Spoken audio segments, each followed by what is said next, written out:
Hari Om.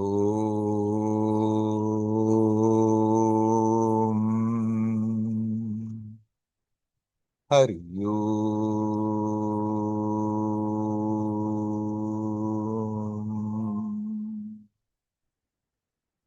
Hari Om.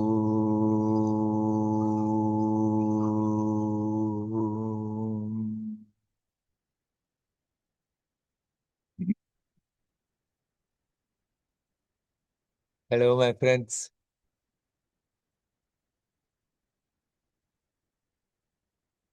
Somebody sent me a message telling she has heard something many times, and yet recently when she listened to a clip, it hit home. And what she has heard, what I have said often, is that you are not really incarnated even now. At that time, it somehow sank in. But immediately there came also fear. Fear that prevented to go deeper. But still, there was a clarity.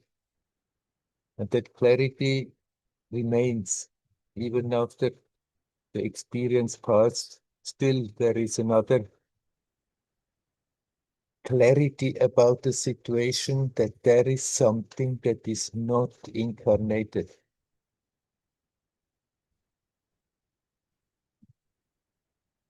I've said often, you are not really incarnated even now. You are timeless. You are prior to this time-space continuum.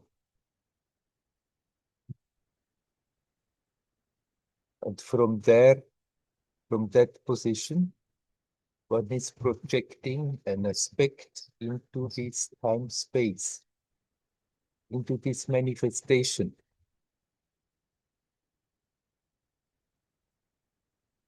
That projection is there. It's real as an experience, momentary, continuously changing, but there is that silent aspect that is prior to all this,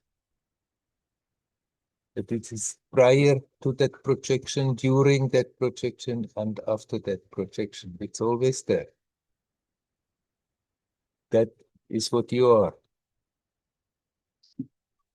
But then, projected into time space, there is the reflection of that sense of presence, that what we what we are touching when we say I. But that I feeling as a person that grows up and forms itself is a reflection of that sense of presence that is there prior to that personality.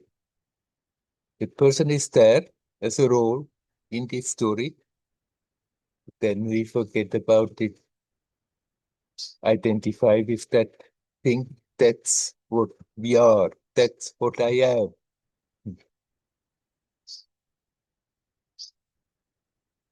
And then if suddenly that seems to be on the way to dissolve, then there comes fear. Fear of the unknown, fear of annihilation, fear of not knowing what's going to happen if I'm not holding on to that. Simply out of habit. Simply out of habit of having been identified with that personality for so long that after that, that feeling comes, ooh, when that goes, what remains? Although deep down everybody knows there is something totally unaffected by it. There is that being prior to all this. We cannot even say we don't know it. We simply have forgotten that we are really prior to the story, and then always identify in our thoughts with that personality. And then fear comes. We can learn to accept that fear, learn to let go of that fear. Then it's not more an obstacle. Now, anyhow, my friend, she said, since then, often she feels like sitting, just focusing on that awareness of not being incarnated. Something has shifted since that experience, but still, the mind comes in all the time. But she asked me also, I have the feeling then if I watch that, then I'm still creating again an identity. The sense of identity is not wrong. The sense of separation is an illusion. But actually, when the attention comes back, really back to that aspect that is timeless, that is prior to time and space, that is not affected, then there is no really a question of I'm creating an identity or I'm not creating an identity. We are doing that in our thoughts. If that feeling comes that we have experienced when the attention really was in conscious touch with that, then also come the thoughts and want to analyze and want to explain, think about it, how I'm going, how I'm going to tell this to anyone, how I'm going to describe this. And there, of course, we go. That unnecessary separate identity that we are creating in any situation is simply when we start to think about the situation instead of simply be with the experience. She says she's not trying to reproduce that experience, but somehow still finds inspiration remembering that experience while sitting down. And that is perfectly valid. We can get we can get inspired by the memory of experiences that have come and go. Even if these were temporary experiences, still something may have come true that goes deeper. And by remembering the experience, we are opening our heart to that aspect. So you are perfectly right. Don't try to double, to somehow pull back, produce that same experience. But you can very well just remember the experience and immediately somehow something in you is opening up to that aspect that has come through that experience. That aspect that is always there, but obviously at that moment something clicked, that there is more to it, that it's not just a working theory, that it's not just a good way of talking about it, but there is really something that is so totally familiar, that is timeless, that is not incarnated. This manifestation within time and space is changing all the time. For a moment, the experience is real as an experience. It's already gone, it's past, it's memory, but something is there all along that makes the experience possible. So, my friend, if you get inspiration, remembering that experience, by all means do so. And if thoughts come, oh, I'm creating an identity, or I should not create an individual, then you just turn the attention away from those thoughts. Don't try to solve it with your thoughts. Don't try to figure out how not to do something that very thinking about it is producing it. Simply come back to the awareness of being here now. And remembering that this has happened, it's inspiring. It opens the heart. Not struggling, you repeat it. Simply remembering what has happened there.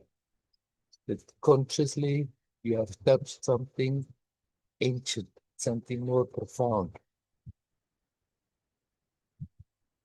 And by remembering that here, now, in the present, the heart is opening and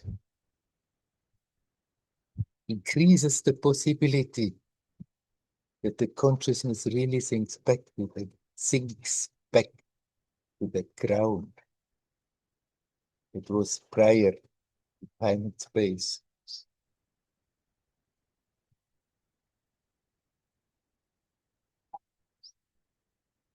We are not really incarnated.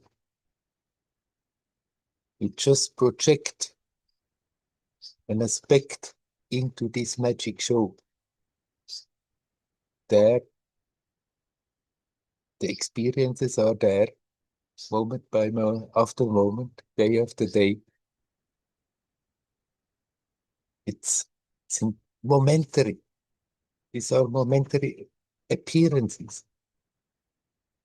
They are experienced as real because you are there. That which makes everything possible is there. That gives the sense of reality to the experience right now. But then we are holding on to when it's not even the experience anymore, and try to create a reality that is artificial, that is created in our mind. If we don't brood about it, if we don't think about it, disappears. You are just here. And if we need some knowledge from that storehouse of memory, then it just pops up. It's there. It comes.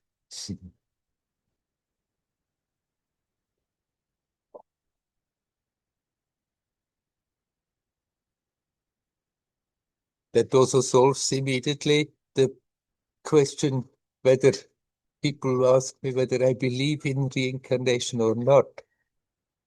On a relative level, you can say so, but actually, since you are not incarnated now, how can there be a reincarnation?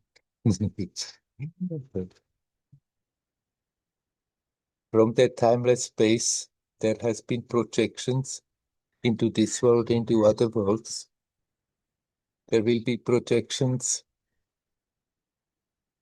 from the timeless space. It's not the past and the future, it's more like a simultaneous thing. But nothing what one says about this is really true. It's really describing what is happening. But within time and space, there can be other projections of that same being. And then people talk about incarnating and reincarnating. All along, what you are is timeless, is not incarnate, is birthless, is deathless. You simply are. Now, my friend, remember that experience by all means.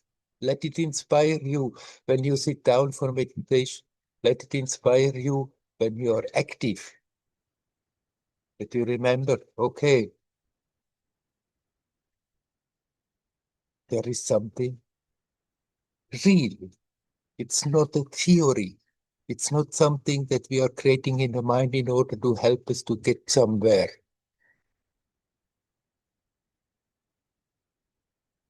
There is something totally unaffected, unconcerned, unattached, and yet aware of what's going on this level.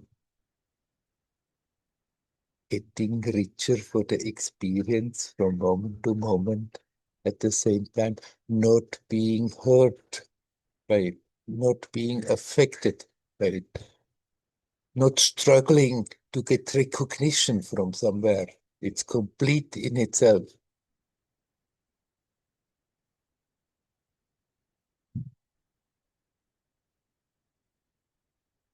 You can still continue your other practices that you do. We have been talking about prayer. We have been talking about different things. You don't have to force yourself to do all the other aspects, but you don't have to think that you have to somehow throw them away because of it. No matter what you are doing, it's good to remember. Connect, no matter what you are doing, practicing or not practicing, to connect consciously with that base that you now not simply believe, but you know it's there, even if you cannot consciously access it all the time. Deep down, we know we are accessing all the time because all the life comes from there. Without that, no experience would be possible.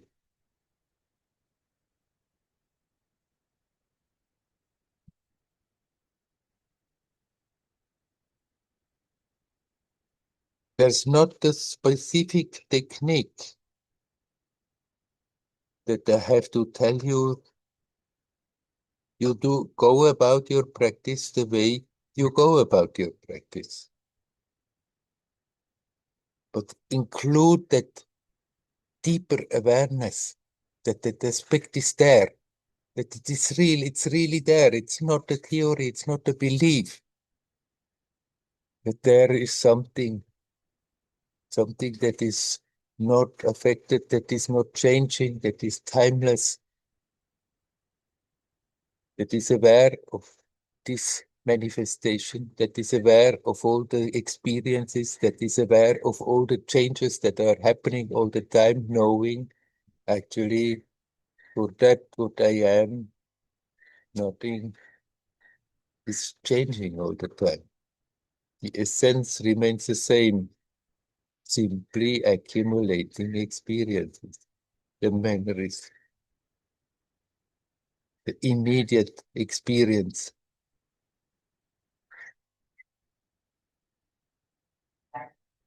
We are creating that sense of separation in our mind. We have been taught to do so, and we have just gobbled it up without examining it. And now it's there like a curse because it seems to be so difficult to detach from it.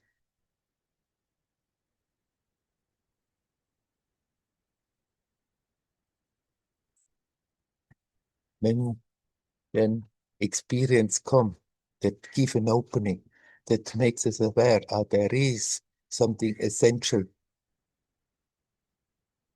that is not caught up in all the stories,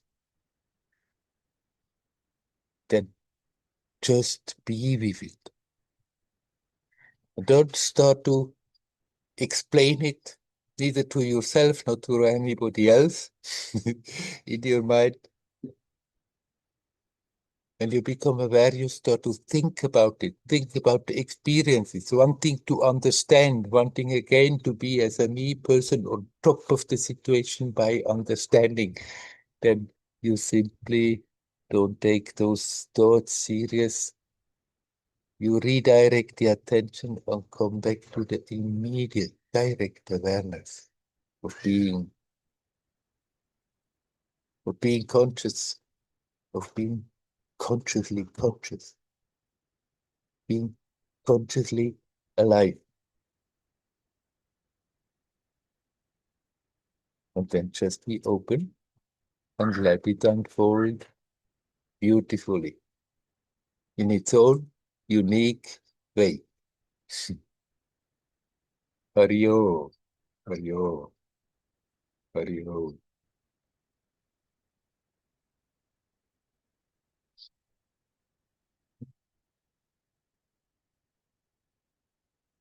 So, my friends, now I'm open to if anybody wants to come in and say something, you're welcome to do so. Hi, Werner. It's Hello, Ravi. Ravi. Hello, Ravi. Actually, I'm just going to take this call upstairs. Just walking up some stairs. You'll see me in a moment. Yes, okay. So, what I wanted to know is just trying to work out what detail to go into. Um, well, I guess it might be helpful explaining. Just we've been unwell for so long, and I miss out on many experiences with my kids and my wife, and they go out and socialize with my friends a lot. And it's great. Like logically, there's no reason for me to feel kind of hurt or a resentful feeling. But when they do come back, it's not so much my kids, but there's this sense of it's a feeling that comes up very strongly of feeling like a hurt feeling and uh, upset or whatever. And it's not necessarily logical, but it's a feeling that, and I feel myself energetically shut down. And it's such a strong response, and it's not a healthy response. And I'd love to know if there's any kind of suggestion, because it just feels so strong, that you can make to help me, that I might be able to use to move through it when it happens. Yeah, just to be sure that I understand you properly, when you come home, then somehow that feeling comes up in you, or it comes up in the family because they feel that you have not been too attentive to them. So yeah, no. So it's what happens is when I miss out on my my wife, and it's more my wife, it spends. I don't see my friends that much anymore, but she sees them a whole lot more, and that triggers feelings in me of hurt, pain, shut down. Uh-huh. Strong feelings like that. They're just strong, and I don't. I'd Mm. really like to be able to move through them. Yeah, yeah, get it, get Yeah. it. It's the old poor little me personality. Who wants attention, who wants affection, who wants to be cared for, who wants the feedback in order to feel complete. And it's never enough. Even if you get it, it's never enough. As long as we are holding on to that aspect, to that me, then we always find possibilities to feel frustrated and sad about it because it could be more.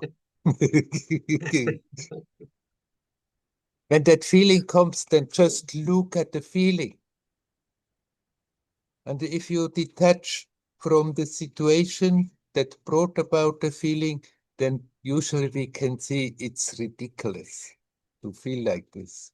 It doesn't make sense. It's just that me, hungry for more, more, more, hoping to get fulfilled from what comes from outside. But we know if we look closely, if we look clearly, that sense of fulfillment doesn't come from anywhere. It's not coming from the feedback of others, not coming even from the feedback of your own children and your own wife. You are complete in yourself. It's just the old habit that me, the personality, needs to be cared for, needs to be cajoled, needs, needs this, needs that in order to feel happy. But we there's nothing wrong to be nice in the family, spending time together by all means. But then feeling left out, feeling frustrated. That is just that old habit of thinking, I am this person, and this person needs so many things in order to be happy. It needs so many things in order to be complete. But this I person is just a figure in a dream. It's something that we have projected and we are identifying with. And then when the feeling comes, that's a good occasion to remember, okay, it's time to disidentify and not be full of expectations, because what I'm looking for, I can never get from outside. However much I'm getting, there is always the hunger for more, because deep down we know I'm already complete and we want to be back in the natural state of feeling complete. Yeah. So, I mean, I had a good giggle when you started talking because I could feel the truth in it. Mm. The um, but then I feel like there's another aspect in that, I think as humans, it's taken me a while to kind of acknowledge this, but I feel like as humans we need social connection, or at least maybe people need it to varying levels, different people. Yeah. And when I don't get enough of that, I mean, that's something that I need to, even if I am unwell, I need to kind of really work at, you know, extending myself and getting more social connection. That's something I can do for myself outside of social connection. And then those feelings that when my family go out and I miss on, like at the moment, they're on a holiday with my other friends and I just haven't been well enough to go. So, um, where am I going with this? Well, you Um, said we need social connections as a human. exactly. And because I hear what you're saying about you don't need anything outside of yourself to feel complete. But then on another level, I do feel like it nourishes me when I see people and there's a part of me where I play and my humor comes out. But there's also a sense of feeling appreciated by someone for those qualities you have when you don't need, like on one level it's getting that acknowledgement, but on another level it's the flow, which might come back to what you said, you don't need that, but on another level there's a flow of energy that you're in, this spontaneity and this play, this part of you that you don't necessarily get when I'm at home Mm. necessarily by myself. Mm. And that flow of energy is beautiful, and Right. that is something that I haven't had enough of, and there's a real desire to have that. And I guess that gets triggered. I feel that whole is probably not the best word, but I could, whatever, that gap. I feel that more when it's reflected back to me that I don't have it, when I miss out on all these social events and that my family go to. Yeah, yeah, right. I can very well understand that you feel like this. And it's also not necessary for everybody to become a recluse. Follow your natural inclination, whether you want to have social contact and how much. There's nothing wrong with it. And of course, that exchange of people, there is an energetic aspect that feels very good. Simply don't make your well-being dependent on that. When it's there, then it's there, and you can as well enjoy it. And when it's not uh, there, then you just relax. That sense yeah. of feeling nourished when you are with people, it's not really coming from the situation. You like the situation, and well, because you like it, you don't torture yourself in your mind. It should be different, and then you let go. You are more relaxed. And in that relaxation, your own inner strength comes more to the surface, and that nourishing doesn't really come from the situation, it comes out of yourself. But we like the feeling it gives from the exchange of energy when we talk with people, when we hang out with people, when you have some fun with them. It's like, but there you are more relaxed. There you don't brood. There you don't uh, have things in the mind so much, but you just relax, and in that relaxed state, more relaxed state, at least to some degree, that joyousness which is always there, that is never absent, but we're preventing it with tensions, with a lot of thoughts, with contradictions. But if we stop preventing it, then it comes to the surface. And in those situations, you're preventing it less because you like the situation and then you let go. And in that letting go, it comes out of yourself and you feel nourished, but that nourishment is still coming from your own self. So go for it when it's there and when it's not there. And this kind of thoughts, these these moody these moody thoughts are coming that I don't have it. They have their fun and poor little me doesn't have the fun. Then just try to step a step out of the situation. Don't remain into what brings the feelings about and just watch the feelings. Just watch that mood. Watch that sense of, oh, I'm missing something, how it is manifesting in your body energetically, and learn to relax. And the more you are capable to relax, the more this will start to happen. The same thing that happens when you are with people. And when you get the feedback and when you get the exchange and feel nourished, then suddenly you become aware, I can open my heart and that same nourishment comes out of my own self. Actually, the more we are capable of doing that, then we can get far more in that direction than we can get from any contacts. Yeah, That doesn't mean you should deprive yourself of contacts. By all means, yeah, when it comes and it's easy there, then let it be there. But then when the moody thing comes, when the others are out and you not, then you simply uh, don't take it so serious. yeah. Actually, it's the. I agree with everything you say. The feeling doesn't come when they're out; it comes when they get back. And But either way, they come and seem happy and have had fun, and then it comes. that's it And exactly. and me, what about me? That's exactly it. Right. Oh, dearie me. Yeah, And there we can learn to forego that.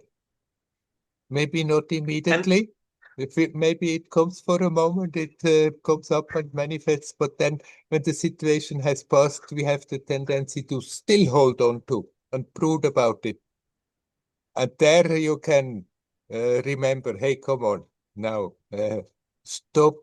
It's just a form of feeling sorry for myself as a person. I can stop that. I can let it go. Observe it. See where it's coming from. Start to laugh about it and let it go. And the more you do that like this, then the earlier you catch yourself until finally it simply is not more overcoming you. yeah, that sounds good, Werner. I was thinking today while they were on holiday, I was thinking, well, they're enjoying themselves being with each other, but like it's not always as incredible as I might think. They're having an amazing time, Mm. and I am certainly having a wonderful time just being in my heart, just trying to be present in the day. Yeah. And I was just thinking, well, you know, which one ultimately, just the fact that I'm doing that has such incredible value, what I'm doing. And also, I've noticed that it's just as you said that the when I'm in that space and connected, there's so much nourishment there that I'm not craving connection, Yes. that level of connection. Yes. It's when I'm out of that space that I'm wanting Then wanting the that. mind comes But and I says, don't need. then the mind comes and says, oh, why do I not have this and why do I not have that and the others have it and why not me? Yeah. Thank you so much, Werner. I've got one more question, but thank you very much again anyway. It was so Yeah, helpful. So we're going to. I haven't had much experience with um, seeing a counselor or psychologist, but I thought it would be good to chat with someone just to unravel a few things and just about some from the last 8 years of being unwell, and also then having some couples counselling with my wife as well, with them as well. We thought that would be good. And I just wanted to ask you what your thoughts, because you've talked a bit about it in the past, and I can't remember exactly what you said, but I assume there are some good things about counselling, but then also I'm curious to know what you think might be the bits that might not be so productive with counseling. Obviously, it depends on the counselor or the psychologist. And I'm assuming, you could go into the past and spend your whole life digging into the past, but that doesn't really help either. So, yeah. yeah, it depends how one does it. And of course, uh, you are right. It depends totally then the one who is running the show, the psychologist. Uh, but it can, if you do that as a couple or as a family or in a group, bring up stuff that is still there, that is still nagging. When it's done with an open heart and with a good intention, then it's good that it comes to the surface and you can start to deal with it. If that willingness is there, then it can be helpful. If that willingness is not there, and rather I want to show them that I'm right, then most probably nothing nice is coming out of it.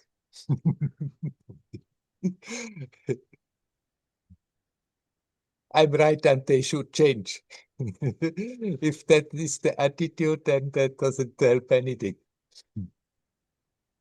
Yeah. Yeah. So go for it, but be alert. Examine mainly yourself, not the others. And so if everybody is doing so, then one can definitely in that way remove troublemaking obstacles. Yes. Oh, that sounds good. Thank you so much, Werner. You are welcome. I wish you well. Hurry home. Thank you. Hurry on. Hurry home. Hurry home.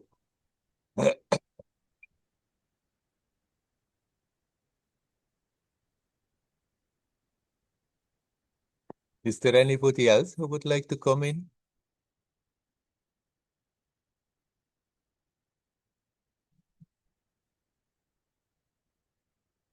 Hello, Leela. Okay. Now you are unmuted. Yeah.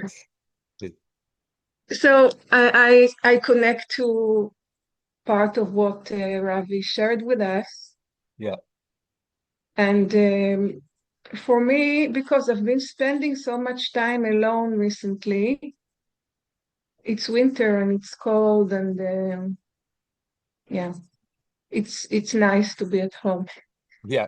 with my dog and with my books and whatever. And also something happened to me after the accident.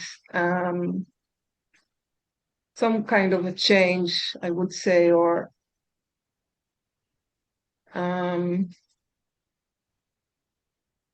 I feel stronger emotionally. Mm. Something about the way I went, I coped, or I went through this whole experience. It was like really, I don't know the word I'm looking for, Yeah. but it was it had a great influence on me, and good change. And what I notice is that how much I need, I think I'm not the only one, the recognition from the others, and recognition and compliments and feedback. And it's missing when it's not there, because also I've received so many compliments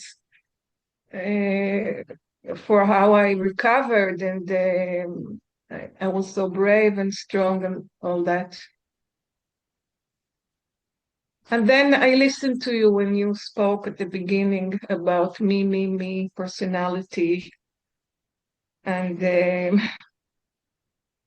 and again I come back to how much I would say I need, but maybe it's not only me, the recognition, and now I need less. I feel somehow I need less.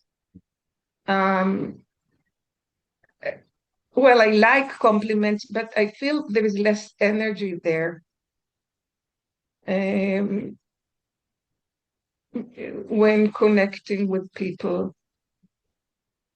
And when I connect with people and I do things like, we have a community garden here now in the village where I live, and we do things together and it's great. But then I have to go home. Yeah. We really do things together, and we plan together, and we work together, and it's really, really beautiful. It's very Yeah. good energy and beautiful. But Yeah. then I have to go home to be Yeah. alone. If you can say something about it's not really a question, it's just like sharing my experience. Right. Something has changed. Right. As I just said to Ravi, by all means, if it's there, the opportunity is there, and you feel like contacting people, by all means. It's people come together, and there, after that, if it's in a good spirit, there is more energy there than the sum of what everybody brings. Yeah. But as I said also to Ravi, don't make your well-being dependent on that. You said, I need a certain amount of company and compliments. Of course, they are pleasant. It's nice to get compliments. It's not so nice to get criticized. Yeah. Of course, yeah. Yes, but then we can also observe that. Ah, what does it do to me? A compliment. Then I'm letting go. And in that letting go, I'm feeling better. And if I'm getting criticized, I'm getting all tense. And there I'm feeling more like separate and disconnected, and I'm feeling less good. So we have the idea that we need all this out of habit, and it's nothing wrong in getting it when it's possible, but it's not really that we intrinsically need that, because all we need to do is to learn to let go in the same way, and then the same sense of fulfillment is there, even if there is nobody around who gives compliments.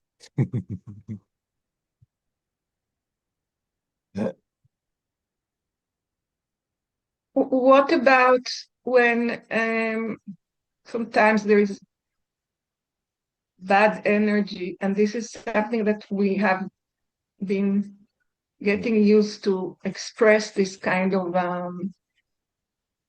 experience. It's bad energy. And I'm not so sure about it. Bad energy. Is it my bad energy when I become critical like that? Or sometimes it is bad energy. I mean, people, we all get, they get, I get, he gets, she gets Yeah. in bad mood, and then it's not pleasant energy, I would say. Right. Of course, in manifestation, as soon as there manifestation is, as there is manifestation, there is the polarity, and there is Mm, good energy and bad energy. And there is mm, in at present time, not only where you are living, there certainly there has been a lot of it, but around the world there is a lot of what you can call bad energy. And then people are not quite aware on the energetic level and tune into it without being aware of it. And then each one is contributing, bringing also mm, their own stuff into it. But we are being influenced. The less we are conscious, the less we are aware what energetically is going on, the more the the tendency is that the energies that are around already there in manifestation by themselves, that we are tuning into them and then opening up our own box of negativity. And that also mm. comes pouring out, and then two people who do that, then they may get angry at each other and increase it more and more. Yeah. So the cure is, as usual, learn to be alert here now. And then we see the signs as soon as it wants to manifest, and we can already let it go quite easily, actually, when it has not yet taken momentum and has become strong. But In us. In in us. us, in ourselves. And if we are Yeah. then not opening up to the negative influence, but rather holding on to our inner beauty, then we are doing more than not simply contributing, but we are doing something to change the external energy field and help others also to make it easier of not getting sucked into negativity. Mm. Yeah. Okay. Okay. Mario, Carry on. Mario. Thank you. You are welcome.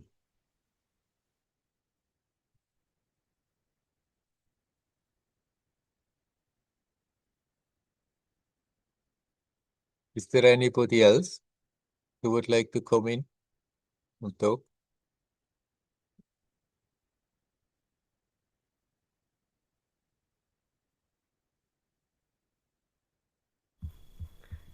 Hi, Werner. Hello, Anna. Hello. So I have a question since a couple of months already. Yeah, Um, so it's about a family member of mine, yeah. and he's not doing well. He's sick, and he can barely walk. And as it looks like, if he continues like this, like not going to a doctor or someone, he will not be able to leave the house. And it was already inspiring what the others said before, because my question is, like, I want to help him and I would like to convince him to do something for himself, but and also the rest of the family, but it's quite impossible. Like, he's making a wall and he doesn't want to see a doctor. And it's painful for us to see, and maybe we just have to leave him like this. But I would like to ask your opinion And on that. is he also not open for suggestions that he could do himself things that make him feel better, like uh, moving a bit more and doing some exercises or anything like this? Yeah, it's quite impossible to Impossible. move him Yeah, to anything. yeah, Yeah. yeah. Well, You can send him your best wishes. You can, when you are with him, to gently try to talk to him, but if you see he's making his walls and he doesn't want to hear it, then it's better that you also accept, okay, that's how it is. And he, you cannot be happy for somebody else. You cannot make somebody happy, really, but you can help people to make themselves happy, but they must contribute. They must do their part in it. And if he's just, and there are many people like this who simply refusing after that they are all angry about their situation, but still they refuse to just make a little effort, a little step that it could go better. And if that is the case, then the best you can do is just, in spite of that, not be angry with him, but just send your best wishes and your good positive energy, and maybe he somewhere, something in him can catch that. But if somebody just totally refuses, then we have to let them go their way. Okay. Trying, and then if it doesn't work, just let it Yes. go. And Yeah. then not send your frustration and your No. anger, because that doesn't help him. Then you give it over to God. Okay, he seems he doesn't want. It seems he doesn't want to listen to me. He doesn't want to listen to the others from the family. But it's all yours. If there is a chance, should there be a chance that things can turn around, then it needs divine help. Okay. Okay, thank you. But you can always send him good wishes, honest Yeah. from your heart, that does something. Yeah, I'm trying that. Yeah. Yes, good. Okay. Thank you. You're Bye. welcome. Hario, Hario. You.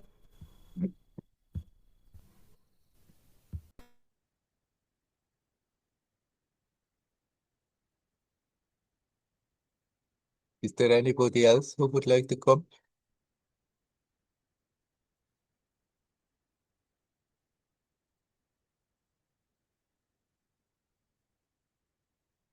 Okay, let's come for a moment back to an aspect we have been discussing with Leela. Whether we are opening up to positive influences or to negative influences makes all the difference. The influences nowadays are very strong, and sometimes they are overwhelming. And even if we have the good intentions, we get overwhelmed because they are too strong and we have not learned to deal with that intensity. But those moments are short, not so much. We can consciously open up in one direction or the other direction. But in order to be able to do so, we have to be conscious. We have to be alert, because most of the time people have no idea how they are opening in one direction or another. And especially when one opens to negativity, as this has been so dominant for a long time, this goes so easy. It's like it's going downhill. And to open up to to something beautiful, positive, it's like going uphill. Eventually, if the energetic fabric of this manifestation changes to more lightful and positive, it will be the opposite. It will become much easier to open up to the positive. But right now, it is the situation. To open up to negativity is like zoom, letting one go downhill. And it needs always a bit and push not to do so. But it is worth the trouble to be alert because there is such an intensity there energetically present in this world. And from moment to moment, how we are opening up, immediately there comes that support in both directions. Even if we hold on to little grudge or get an irritation, instead of letting it come and let it go quickly, but holding on to that's like we are opening the door that there more darkness, more negativity comes, that we are getting even more grumpy and more negative and eventually more destructive. But the opposite is also very true.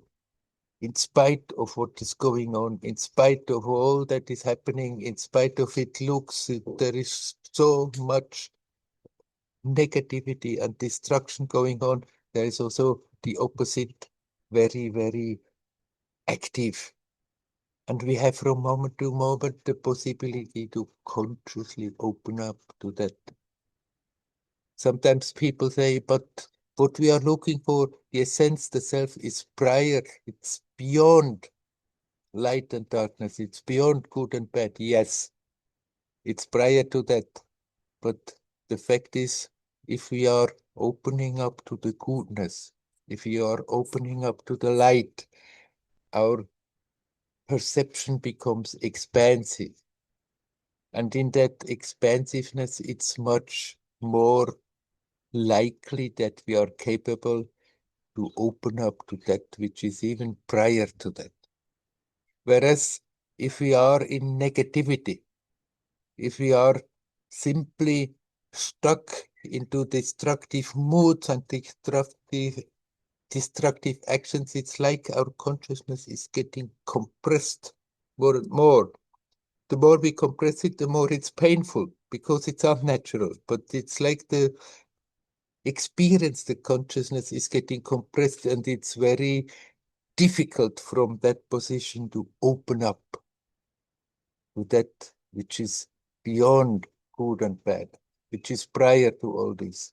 Because of that, it's not a contradiction to make an effort to open up to the light, to open up to goodness, to open up to creativity, because it's expansive and makes us lighter. And from that lighter position, it's also easy to open the heart to really to the source of what is that is beyond comprehension and beyond explanation.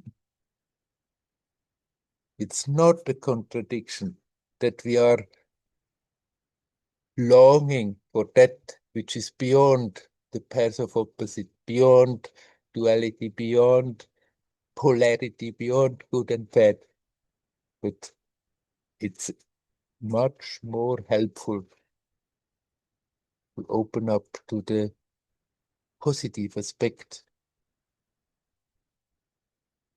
From the dark aspect,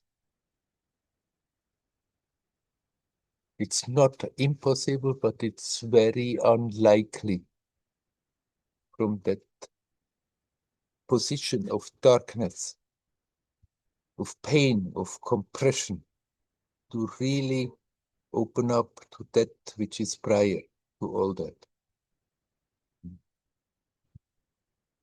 And also, our life definitely will be, from moment to moment, much more joyous.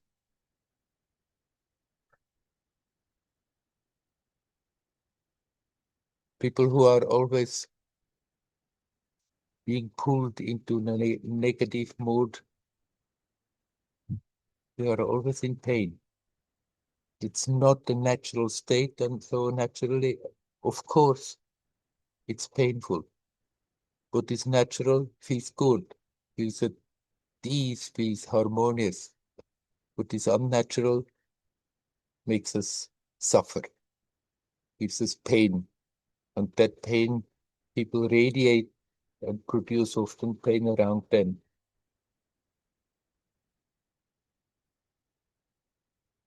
So even for the relative benefit, it's much more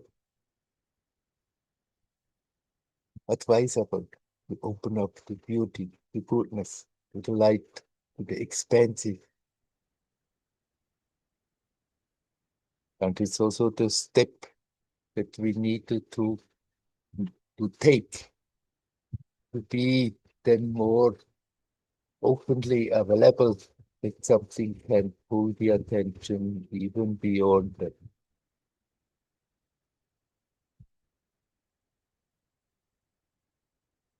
All right.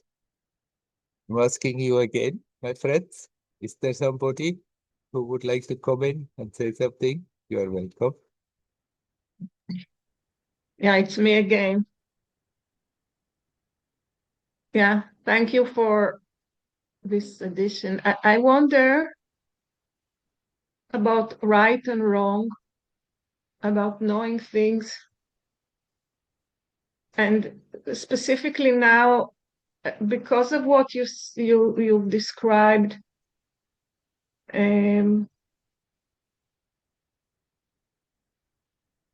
people give me advice all the time as if they know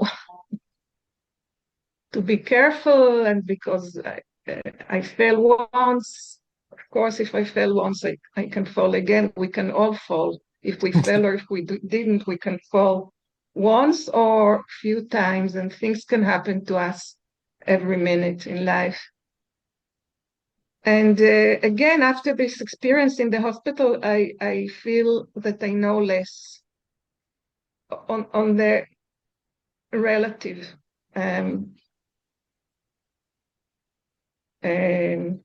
world. Like I know less. And it's a good feeling to know less. And then I have to take decisions, of course, about medication and all kind of things. The medicine now, they know so much, and or they think they know so much, and they give you medications for everything as if this is going to protect me from a heart attack or whatever. I remember what experience, I think this is what really broke my heart. In the hospital, she came, she said she had to test something, and she took my blood test lying down and sitting and blah, blah. And then she went and came back and she said, okay, Leora, you have, or Lila, you have a new disease. And she described the new disease. And this was so ridiculous. Yeah. And the way, the energy that was there, she said, I mean, she's a nurse also, a new disease, she said, something about the blood pressure, which was all rubbish. And that really made me think, really, doctors, they think they know. And we all think we know.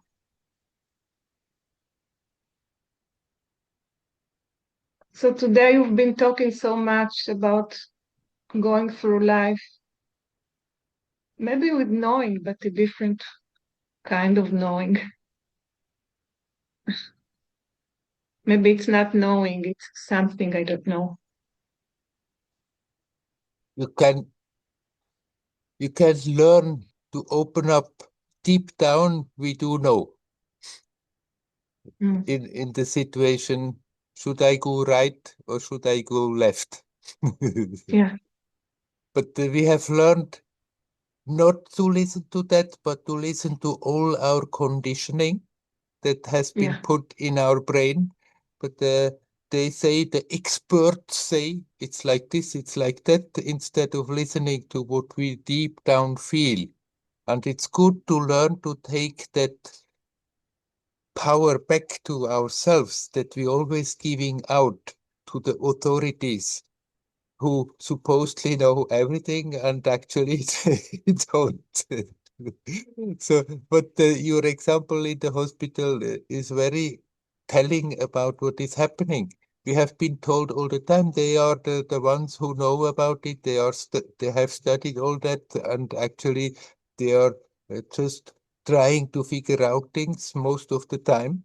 and sometimes they may be right, and sometimes, many times, they may also be totally off. And it's good that we don't give them that authority just blindly.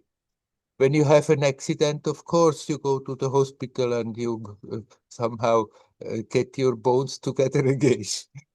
and that they can do. They have learned to do that.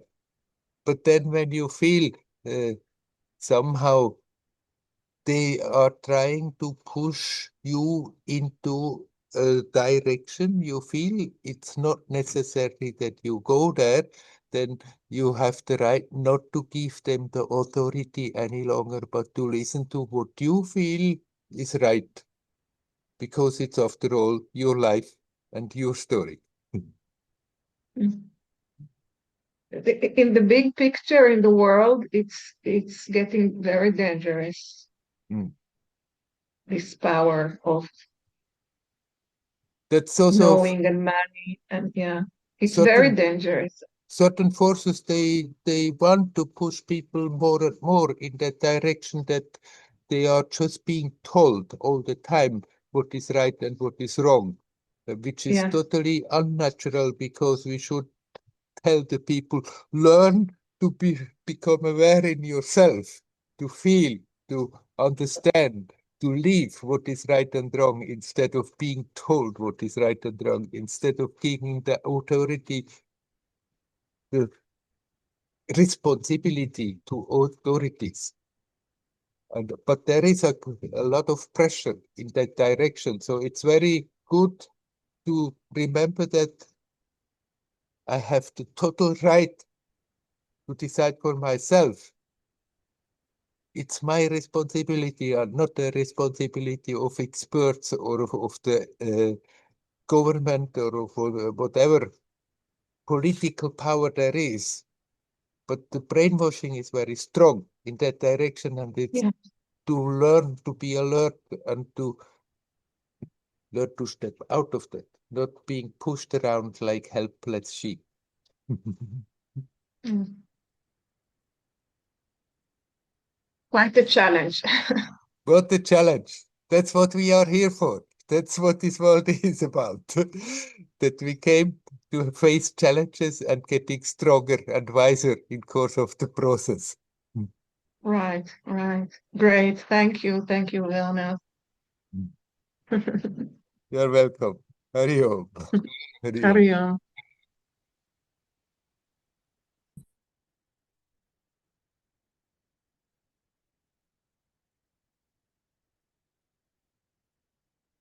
Is there anybody else who would like to come in?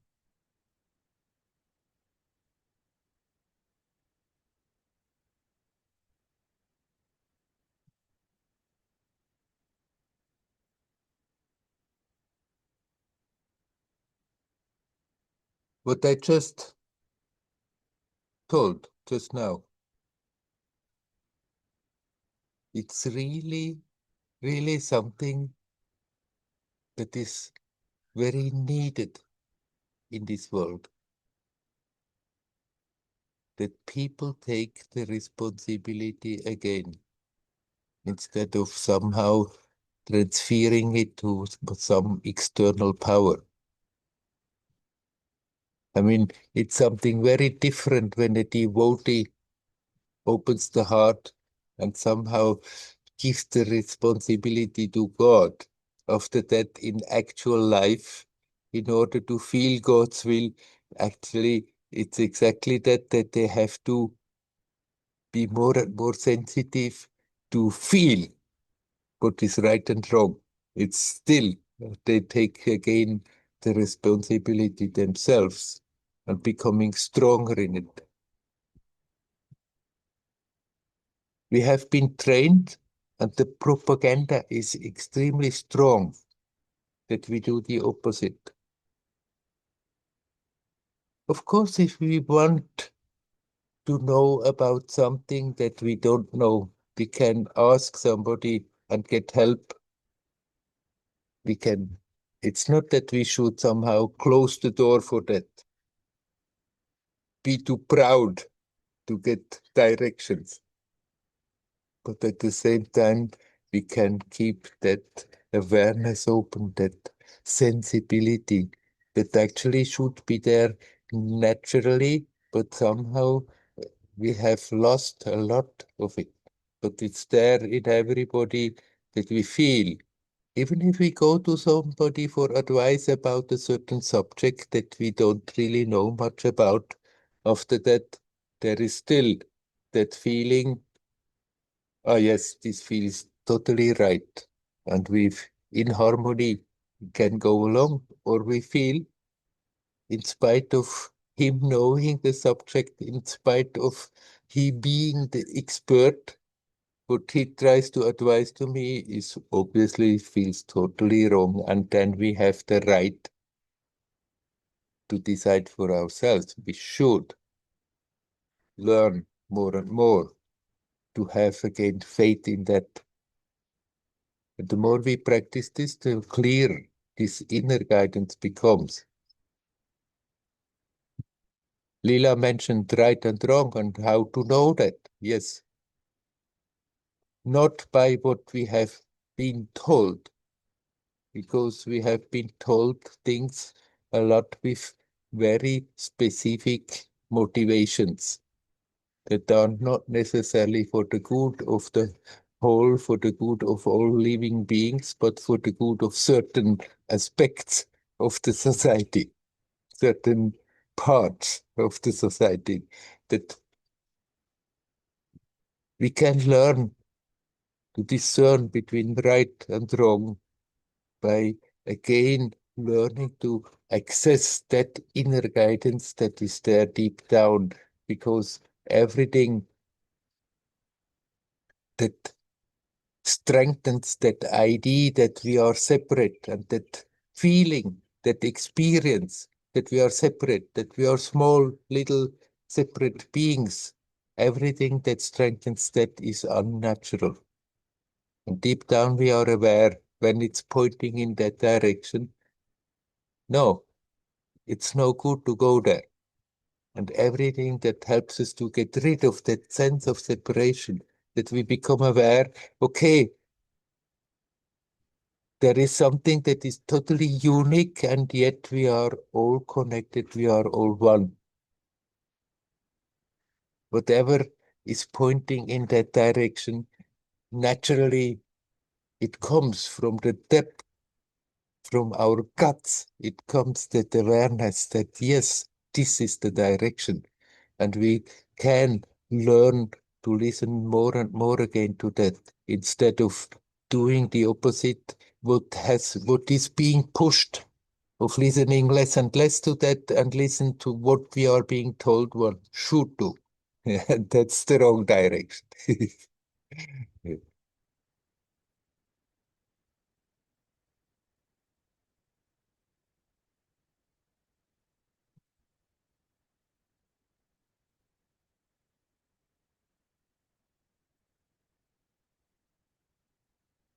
The essence is beyond good and bad, but as I said before, whatever is lightful, whatever is good, whatever is making us more aware of being connected, of being one, is helpful to open up to that which is even beyond it.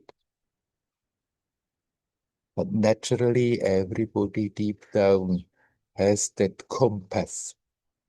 It's not there in some people and absent in others. Simply, it's more buried in some people than in others. And once we have learned to live in a way that we are not listening to that inner guidance, that we cannot hear that inner guidance, that what we sometimes call inner guidance is just our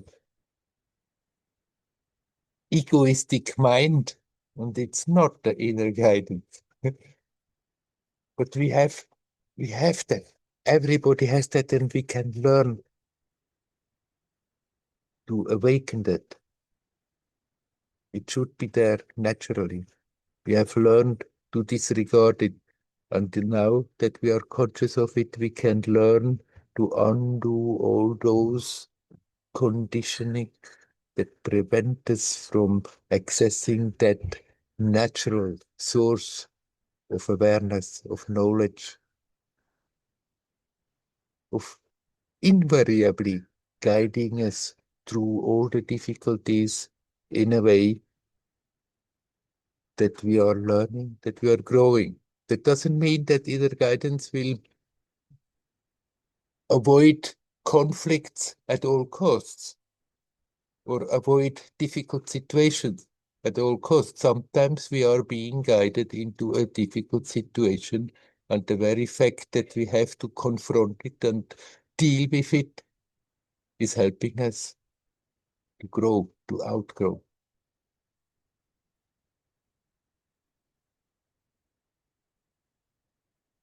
This is definitely the call from the light side, that people take responsibility about their own mind, about their own life more, instead of just giving over the power to the authorities.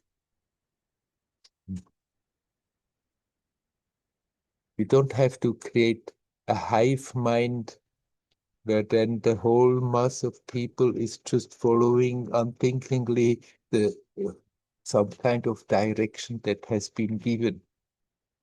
We are here to learn, to grow, to express our own inner, beautiful, divine creativity. You are all divine beings. We all have projected into this time-space continuum to let that inner divinity express itself, to unfold, to get stronger, to learn and be expansive, and not to get smaller and pushed into little conformity bubbles. This is a period humanity as a whole has to go through, but as an individual in that intensity of what is happening, it's also a great opportunity to just remember what we have come for and then strengthen that aspect. And let that inner beauty, that inner creativity manifest itself stronger and stronger.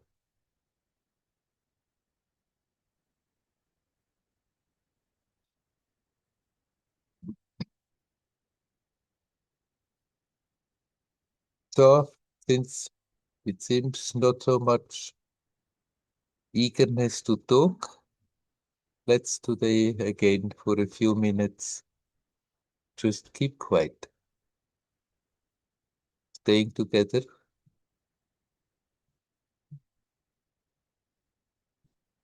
Be aware of that connection that we have made here.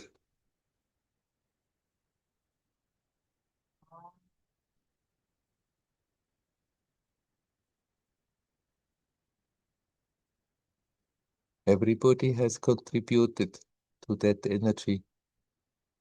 And if you are aware of it, it can help us to open up and go deeper in our own resources.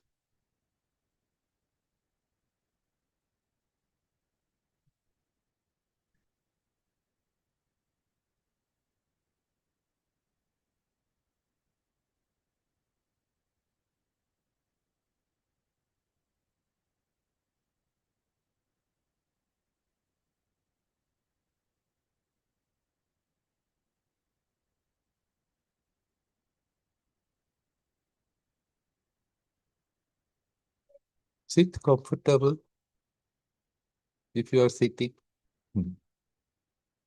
but somewhat straight, not stiff, but somewhat straight.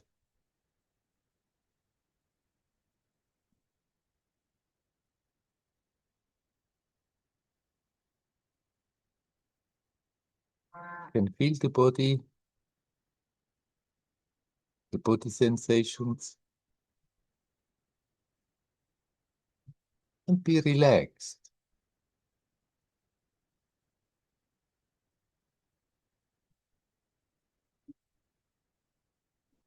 When there is a tension somewhere, we can feel it. And relax. Relax the whole. And then the parts that are in tensions also are relaxing better.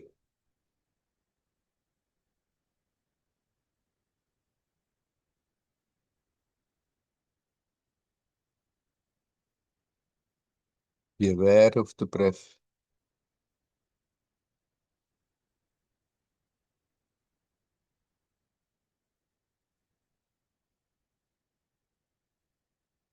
The air is flowing in and out, but at the same time, energetically, where the whole system is getting strengthened.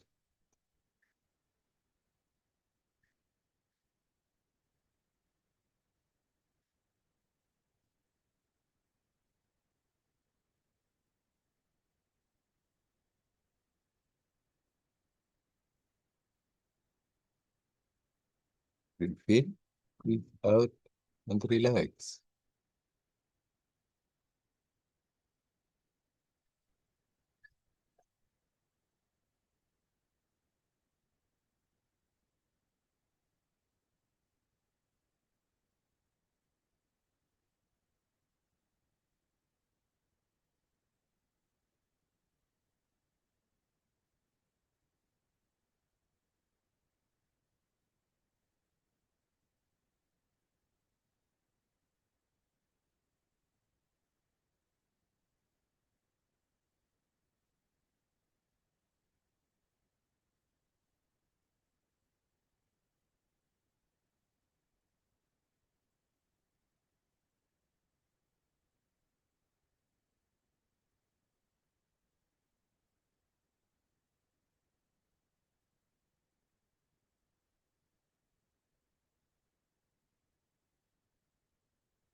Simply being here at ease, in harmony. I'm aware that I am.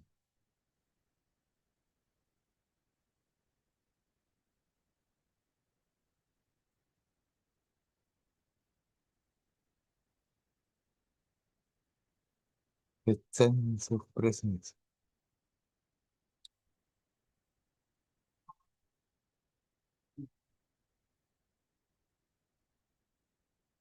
Most familiar sense of presence that we are touching and saying I.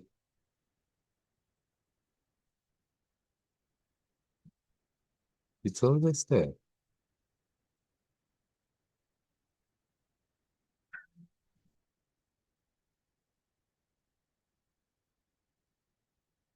Aware of the manifestation, but not limited by it.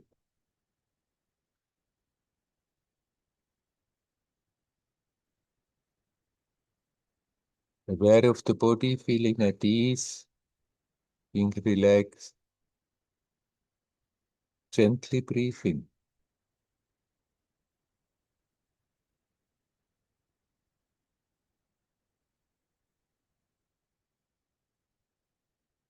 The sense of presence is always there. I am. I.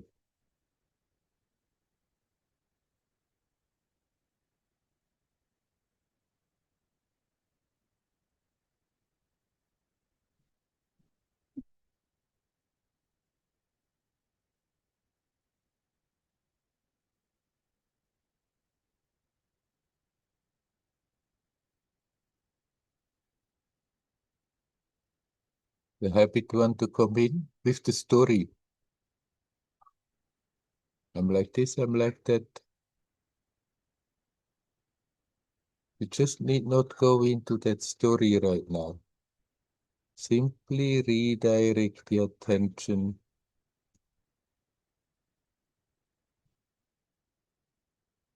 to come back to that immediate, direct awareness. of being here now, consciously alive.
Thoughts want to carry us, our attention away into stories. Just don't get interested. Redirect the attention.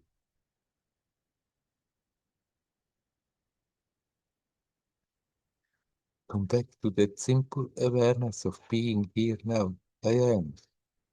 I am.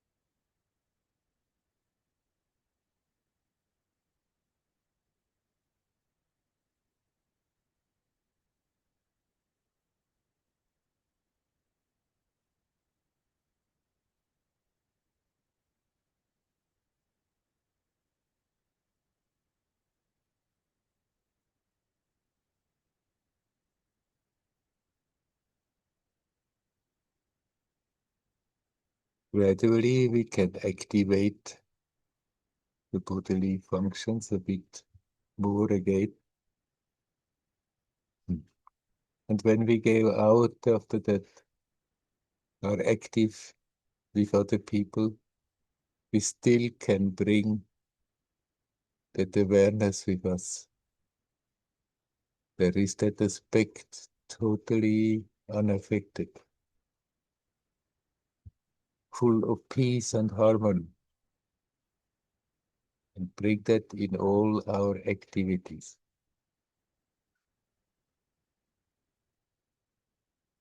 I wish you all well. Hari Om. Hari Om. Hari Om.